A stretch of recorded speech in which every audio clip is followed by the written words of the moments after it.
Bienvenue au trou numéro 7, par 4 de 391 mètres des Bacti, l'un des plus longs du parcours. Mise en jeu assez simple, on voit le fairway qui est en léger dévers vers la gauche, donc on s'appuie vers la droite. Comme je disais sur le trou d'avant, on fait généralement les concours de drive ici, n'hésitez pas à taper le plus fort que vous puissiez, puisque de toute façon vous avez beaucoup de place, on peut quasiment pas perdre la balle. Il faut essayer de se garder un coup, de faire le plus court possible, parce que le green est très compliqué.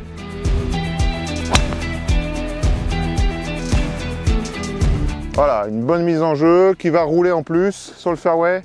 On va voir combien il nous reste, mais à cette saison-ci, la balle roule beaucoup, c'est parfait. Il reste tout de même, malgré cette belle longueur, 140 mètres. Le drapeau est au milieu. On a un green à triple plateau. On a un plateau qui est très compliqué quand le drapeau est complètement à droite. À pas aller attaquer du tout parce qu'il est protégé par le bunker. Donc toujours jouer à la rigueur la zone du drapeau d'aujourd'hui, qui est la zone la plus safe sur le green, et où vous aurez un putt à doser, mais qui sera assez simple, quel que soit l'endroit où vous êtes.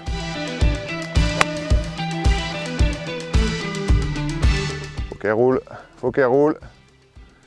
J'ai relevé le pitch déjà, ma balle est arrivée pas assez longue sur la droite du green, donc ça c'était bien. Mais du coup, comme il est le pitch et puis avec un peu de spin, elle est revenue complètement en bas. Bon, c'est une chose classique au niveau de ce green là. Quand le drapeau est ici, c'est parfait, c'est quasiment un birdie donné. Au milieu, ça va, et on voit que quand il faut jouer le troisième plateau, bah forcément c'est compliqué. C'est important d'être au milieu. Allez, un putt à doser, tout en montée au départ.